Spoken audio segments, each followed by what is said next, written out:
friends, welcome to my channel Bright Language 360. இன்னைக்கு நாம வீடியோல cleaning verbs தான் பார்க்க போறோம். First hang. Hangனா மாற்றுறது. Hang your towel on a hook.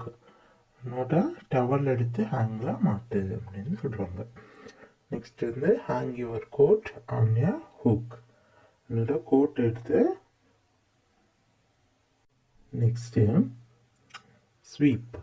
ஸ்வீப்னா வந்து கூட்டுறது, வீட்டை கூட்டி விடுவோமே அதை வந்து sweep. Sweep the floor with a broom.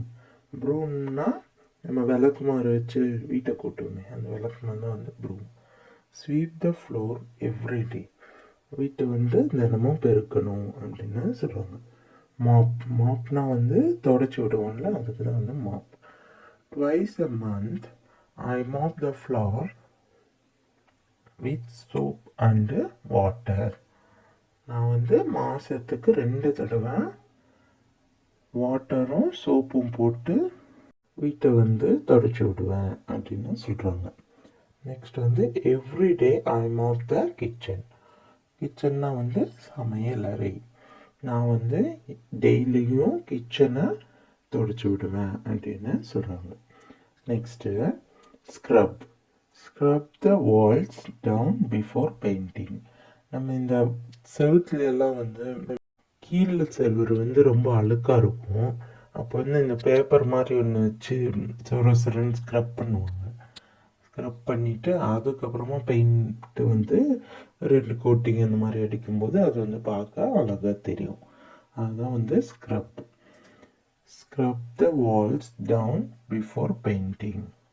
Next வந்து scrub the tiles with a brush. நம்ம ப்ரஷ் வச்சு கீழே இருக்கிற அழுக்கெல்லாம் கழுவோம்ல, இந்த பாத்ரூம் டைல்ஸு அந்த மாதிரி அழுக்கான இடங்களை வந்து ப்ரஷ் வச்சு தேய்ப்போம்ல, அதுதான் வந்து ஸ்க்ரப்னு சொல்கிறாங்க. Scrub the tiles with a brush. Brush வச்சு டைல்ஸ் எல்லாம் கழுவணும் அந்த மாதிரி சொல்கிறாங்க. Next vacuum. Vacuum the carpet once the kids leave because they will always make mess. மெஸ்னா அழுக்கு பண்ணுறது. இந்த வேக்கம்க்கு வந்து இது ஹூவர்னும் கூட சொல்லுவாங்க. ஹூவர் போடுவாங்கள்ல, இந்த கார்பெட் வச்சுருக்கிற வீட்லலாம் வந்து போடுவாங்க. இந்த மாதிரி இது நம்ம சீமார் வச்சு கூட்டுறதுக்கு பதிலாக கார்பெட்லாம் சீமார் வச்சு கூட்ட முடியாதுல்ல, அதுக்காக வந்து ஹூவர் வச்சு அந்த அழுக்கு, அந்த தூசி, நூல் இந்த மாதிரி இருக்கிறதெல்லாம் வந்து எடுப்பாங்க. கிட்ஸ் போனதும் ஒரு தடவை வந்து க்ளீன் பண்ணணும், இல்லாட்டி அவங்க அழுக்கு பண்ணிடுவாங்க அப்படின்னு சொல்கிறாங்க. they will always make mess அப்படின்னு சொல்கிறாங்க. Vacuum the carpet once kids leave because they will always make mess அப்படின்னு சொல்லணும். நெக்ஸ்ட் பார்க்கலாம் க்ளீன். க்ளீன்னா நம்ம சுத்தமாக வைக்கிறது. I am going to clean my kitchen. நான் என்னுடைய சமையல் அறையை சுத்தம் பண்ண போகிறேன் அப்படின்னு சொல்கிறதுக்கு I am going to clean my kitchen அப்படின்னு சொல்லணும். Always clean your mess. எப்போவுமே உங்களுடைய அழுக்கெல்லாம் வந்து சுத்தம் பண்ணி க்ளீனாக வச்சுக்கணும். குப்பையாக இருக்கும்ல, அந்த மாதிரி இடங்களை வந்து சுத்தமாக வச்சுக்கணும் அப்படின்னு சொல்கிறாங்க. Next wipe. வைப்னா துடைக்கிறது. Wipe your foot on the mat. உங்களோட கால்களை வந்து மிதியடின்னு சொல்லுவோம்ல, அந்த மிதியடி மேலே வச்சு துடைச்சிட்டு உள்ளவாங்க அப்படின்னு சொல்லுவோம்ல, அதுக்கு வந்து வைப் யுவர் ஃபுட் இந்த மேட் அப்படின்னு சொல்லணும். Next polish. பாலிஷ் வந்து ஷூஸ்க்கு பாலிஷ் பண்ணுவேன், அதை தான் வந்து சொல்கிறாங்க.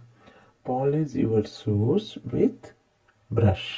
ப்ரஷ் வச்சு ஷூவை பாலிஷ் பண்ணுங்க அப்படின்னு சொல்லி சொல்கிறாங்க. நெக்ஸ்ட் வந்து ஃபோல்டு. ஃபோல்டுனா நம்ம துணியெல்லாம் மடித்து வைப்போமே, அதுக்கு வந்து ஃபோல்டுன்னு சொல்லணும். கர்ச்சீஃப்லாம் மடித்து பாக்கெட்டில் வைப்போம், அந்த மாதிரி மடிக்கிறதுக்கு வந்து ஃபோல்டுன்னு சொல்லணும். Fold cloths neatly after washing. நம்ம துவைச்ச துணிகளை எல்லாம் நீட்டாக மடித்து வைக்கணும் அப்படின்னு சொல்கிறாங்க.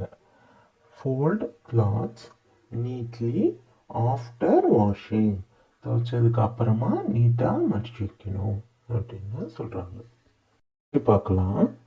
அயன் அயன்னா நம்ம துணியெல்லாம் அயன் பண்ணுவோமே, அது வந்து அயன்னு தான் சொல்லுவாங்க. Iron your clothes every day. உன்னுடைய துணிகளை தினமும் அயன் பண்ணு அப்படின்னு சொல்கிறாங்க. Iron your clothes every day. Next wash. வாஷ்னா நம்ம துணி துவைக்கிறது அந்த மாதிரி வாஷ்னு சொல்லுவோம். ஏதாவது ஒன்று தண்ணி வச்சு கழுகுறதுக்கு வந்து வாஷ்னு சொல்லுவோம். Wash. I washed my clothes last week. என் துணிகளை வந்து நான் லாஸ்ட் வீக்கு, அதாவது கடைசி முடிஞ்ச வாரத்தை வந்து நம்ம லாஸ்ட் வீக்னு சொல்லுவோம். அப்போ வந்து துவைச்சேன் அப்படின்னு சொல்கிறாங்க. I washed my clothes last week. நான் என் துணிகளை கடந்த வாரம் கடைசியில் துவைத்தேன் அப்படின்னு சொல்கிறாங்க. I have to wash my car before go to work. நான் வேலைக்கு போகிறதுக்கு முன்னாடி என் காரை வந்து கலக்கி நீட்டாக வைக்கணும் அப்படின்னு சொல்லுவாங்க. அதுக்கு வந்து ஐ ஹாவ் டு வாஷ். வாஷ்னா கழுகுறது. நம்ம ஏதாவது ஒரு வேலையை பண்ணணும் அப்படின்னு சொல்கிறதுக்கு நாம் ஐ ஹாவ் டு அப்படின்னு சொல்லணும். சமைக்கணும்னா ஐ ஹாவ் டு குக் அப்படின்னு சொல்லி சொல்லணும். I have to go outside. நான் வெளியில் போகணும். மாதிரி அவன் போகணுன்னா ஹி ஹாஸ் டு கோ அப்படின்னு சொல்லணும். அவன் பண்ணணுன்னா தான் ஐ ஹாவ் டு சொல்லணும். இல்லை மற்றவங்க பண்ணணுன்னா ஹேஸ் டு யூஸ் பண்ணி சொல்லணும். Next Teddy. டெட்டினா சுத்தமாக வைக்கிறது. I am going to tidy my house before guest arrive.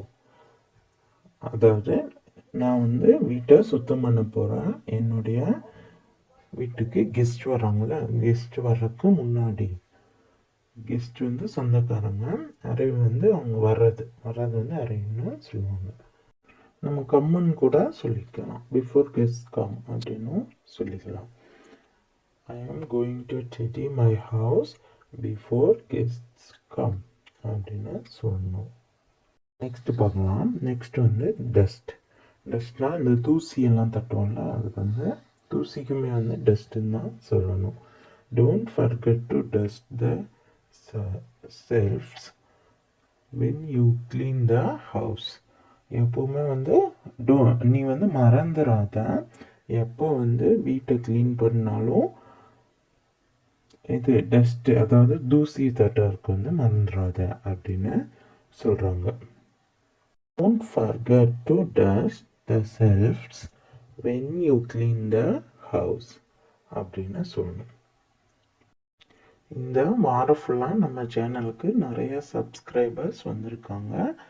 You for your support friends. இந்த வீடியோவும் உங்களுக்கு பிடிச்சிருக்குன்னு நினைக்கிறேன். உங்களுக்கு இந்த வீடியோ பிடிச்சிருந்தா லைக் பண்ணுங்கள், ஷேர் பண்ணுங்கள், சப்ஸ்கிரைப் பண்ணுங்கள். தேங்க்யூ ஃபார் வாட்சிங்.